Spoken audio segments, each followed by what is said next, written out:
எதிர்நாடுடைய சிவனே போற்றி, எந்நாட்டவர்க்கும் இறைவா போற்றி. உலகெங்கும் நிறைந்திருக்கும் ஸ்ரீ குபேரன் யூடியூப் நேயர்கள் அனைவருக்கும் ஜோதிடர் யோகி ஜெயப்பிரகாஷின் அன்பான வணக்கங்கள். அன்பு நண்பர்களே, இன்றைய தினம் நாம் பார்க்க இருக்கின்ற தகவல் சற்று வித்தியாசமானது, சற்று சுவாரஸ்யமானதும் கூட. பலருக்கு இதில் ஆராய்ச்சிகளும் உண்டு. சில பெண்கள் இதனை உற்று நோக்குவதும் தெரிந்த ஒன்றுதான். அதாவது, உயர்நிலை கணவர் யாருக்கு? அட போயா, நீ வேற, எங்கள் வீட்டுக்கார ஒரு குடிகார பைய, அவன் எங்கே குடிச்சிட்டு எங்கே விழுந்து கிடக்கிறானே தெரியாது, இதில் வேற உயர்நிலை கணவர். அன்பு நண்பர்களே, நீங்களெல்லாம் மேதாவிகள், நீங்களெல்லாம் கடவுளின் வரப்பிரசாதத்தின் அடிப்படையில் பிறந்தவர்கள். இங்கே பாருங்க, திருமண வாழ்க்கை என்பது எப்படி சொல்கிறதுங்க, ஒரு பக்குவப்பட்டு வாழ்க்கைக்குள் செல்ல வேண்டும். ஏனென்றால் திருமண வாழ்க்கை, திருமணத்திற்கு முன்பாக நீங்கள் ஆணாக இருந்தாலும் சரி, பெண்ணாக இருந்தாலும் சரி, அனைவருக்கும் ஒரு எதிர்பார்ப்பு உண்டு, சில கனவுகள் உண்டு. பெண்களுக்கு நம்முடைய ஆன்மீகத்தில் பார்த்திங்கன்னா சில நோன்புகளே வைக்கப்பட்டிருக்கின்றது. இப்போ சஷ்டி திதியெல்லாம் பார்த்திங்கன்னா குழந்தை பாக்கியம் வேணும், நல்ல கணவன் வேணும், இப்படிலாம் முருகன் மாதிரி கணவன் வேணும், ராமன் மாதிரி கணவன் வேணும், சூர்யா சார் மாதிரி கணவன் வேணும், விஜய் மாதிரி கணவர் வேணும், இப்படி வேண்டதெல்லாம் உண்டுங்க. அந்த கணவர் அழகான கணவராக வேண்டும், நல்ல படித்த கணவராக வேண்டும், நல்ல அந்தஸ்து, உயரம், பதவி, இவற்றில் இருக்கின்ற, உயரம்னா பதவிகள், அந்த மாதிரி பொறுப்புகள் இருக்கிற கணவராக வேண்டும், வசதியான கணவராக வேண்டும், ஏன்னா நல்ல அன்பாகவும் அரவணைப்பாகவும் லவ்விங்காகவும் கேரிங்காகவும் பார்த்துக்கிற கணவர் அப்படின்னு. உங்களுக்கு எப்படிங்க கணவர் வேண்டும் கேட்டீங்கன்னு வச்சுங்களேன், சார் 6 டிஜிட்டில் சம்பளம் வாங்குற மாதிரி கணவர் வேணும் சார். எல்லாருக்கும் அப்படியே தமிழ்நாட்டு பசங்கள்லாம் புஸ்குன்னு போயிடும். ஆக அன்பு நண்பர்களே, இந்த மாதிரியாக நம்ம ஒரு லிஸ்ட்டையே வச்சுருப்போம். இப்போ பார்த்தீங்க அப்படின்னு சொன்னால் அனைவருக்கும் அந்த மாதிரியான கணவர் அமைதானா? இல்லை. ரேராக ஒரு 1000ல் ஒருவருக்கு ஆகச்சிறந்த வாழ்க்கை துணையும் அன்பான வாழ்க்கை துணையும், அதாவது இதை நீங்கள் இப்படி எடுத்துக்கலாம், அன்பான வாழ்க்கை துணை, பெருமை மிகுந்த வாழ்க்கை துணை, இது ரெண்டுத்துக்கும் உங்களுக்கு வித்தியாசம் சொல்லணும்னு வச்சுக்கோங்களேன். நீங்கள் நல்ல உதாரணத்துக்கு பார்த்துக்கோங்க, லக்ஷ்மியையும் பெருமாளையும் பார்த்தீர்கள் என்று சொன்னால் நல்ல அந்யோன்யமான கப்புள், அவங்க லவ்வபிள் கப்புள். சிவபெருமானியும் சக்தியும் பார்த்தீங்கன்னு சொன்னீங்கன்னு வச்சுங்களேன், பெருமை மிகுந்த தம்பதியர்கள் அவங்க.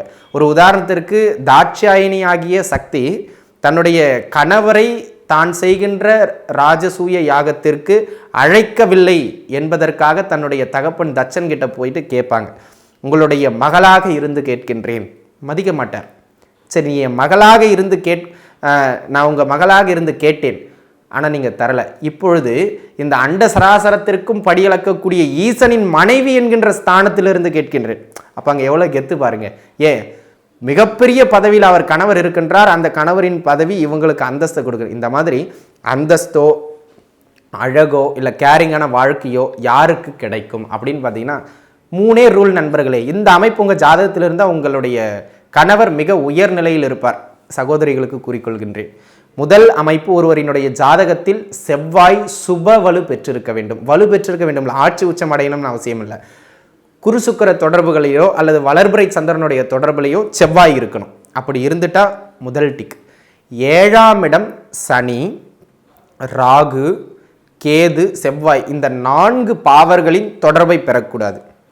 2வது ரூல், 7ஆம் இடம் சுபர்களாகிய குரு சுக்கிரன் தொடர்பையோ அல்லது சூரியன் தொடர்பையோ பெற்றிருந்தால் சிறப்பு. அதாவது சூரியனின் அமர்வை விட சூரியனின் பார்வை, சரிங்களா? இந்த மாதிரி சுபர்களின் பார்வை, 7ஆம் இடம் வலுத்து, 7ஆம் அதிபதி வலுத்து, கலத்திர காரக கிரகமாகிய செவ்வாய் சுப வலு பெற்றிருந்தால், அவர் பலம் குறைஞ்சிருந்தாலும் பரவாயில்ல, சுப கிரகங்களின் தொடர்பில் இருந்தால் நல்ல தசைகளும் நடக்குமானால் ஒரு பெண்ணுக்கு மதிப்பாலும் ஏன்னா புகுந்த வீட்டுக்கு போனதுக்கு பிறகு தாய் வீட்டில் தன் கணவர் வீட்டில் எப்படி இருக்காங்கங்கிறத பொறுத்து தான் மரியாதை. ஒரு இடத்துக்கு போகிறாங்க, பாரியா அவ்வளோ பெரிய ஆளோட பொண்டாட்டி அவங்க அப்படின்னு அவங்க சொல்லுவாங்க, பாரியா அவங்க எவ்வளோ அந்யோன்யமாக இருக்காங்க அப்படின்னு சொல்லுவாங்க, பாரியா அந்த மாதிரிலாம் வாழை கொடுத்து வச்சு அப்படின்னு சொல்லுவாங்க. அந்த மாதிரியான வாழ்க்கை 7ஆம் இடம் 7ஆம் அதிபதி செவ்வாய் ஒரு பெண்ணின் ஜாதகத்தில் வலுப்பெறுமானால், சுப வலுப்பெறுமானால் இந்த அமைப்பு உண்டு. ஆனால் இது பார்த்துங்க, 1000ல் ஒருவர் இருவருக்கு மட்டுமே கிடைக்கின்ற ஒரு அமைப்பு. ஏன்னா மேக்ஸிமம் அப்படி தான் இருக்குது. நீங்கள் கல்யாணம் பண்ணவங்கலாம் பாருங்களேன். இப்போ ஒரு உதாரணத்துக்கு எனக்கு பொண்ணு பார்க்குறாங்கன்னு வச்சுங்களேன், நான் போயிட்டு என்னுடைய நண்பர்கிட்ட பொண்ணு பார்க்குறாங்க, எனக்கு ஒரு பொண்ணு பாருங்கன்னு சொன்னால், தம்பி தெரிஞ்சுக்க தம்பி, நாங்களாம் படாது பாடு பட்டுக்கிட்டு இருக்கோம், இன்னும் கொஞ்ச நாள் என்ஜாய் பண்ணிட்டு அப்புறம் கல்யாணம் பண்ணிக்க. அப்போ அவங்க என்ன முடிவு பண்ணிட்டாங்க, கல்யாணம் ஆனால் நிம்மதி போச்சுன்னு முடிவு பண்ணிட்டாங்க. அது ஆணானாலும் சரி பெண்ணானாலும் சரி அந்த மாதிரியான அமைப்புகள். ஆக அப்போ இதிலிருந்து என்ன தெரியுது, பெரும்பான்மையானவர்களின் திருமண வாழ்க்கை காம்ப்ரமைஸ் என்கின்ற ஒரு வார்த்தை அந்த மதில் சுவர் மேல் தான் ஓடிக்கொண்டிருக்கின்றது என்பதை நாம் உணர்ந்து கொள்ள வேண்டும். அப்போ 7ஆம் அதிபதி செவ்வாய், அதே போல் 7ஆம் இடம். இதே அப்படி நீங்கள் இப்படி திருப்பிக்கலாங்க. சுக்கிரன் 7ஆம் இடம் 7ஆம் அதிபதி ஒரு ஆணினுடைய ஜாதகத்தில் வலுத்தால் அவங்க கேட்குற மாதிரி ஐஸ்வர்யா ராய் மாதிரி மனைவி, குடும்பத்தை பார்த்துக்கிற மனைவி, அப்பா அம்மாவுக்கு சோறு போடுற மனைவி, நம்ம வேலைக்கு போய் வந்தால் நமக்கு அரவணைப்போடு சோறு போடுற மனைவி, நம்மளை தாங்கி பிடிக்கிற மனைவி, அது நம்ம ஒரு லிஸ்ட்டை வச்சுருப்போம் இல்லையா, என்னுடைய கனவு கண்ணின்னு அந்த கண்ணி கிடைத்து விடுவார்கள், அவர்களுக்கு அந்த கனவு கண்ணன் கிடைத்து விடுவார்கள். ஆக இந்த அமைப்பு உங்கள் ஜாதகத்தில் இருந்தால் நிச்சயமாக கிடைப்பாங்க.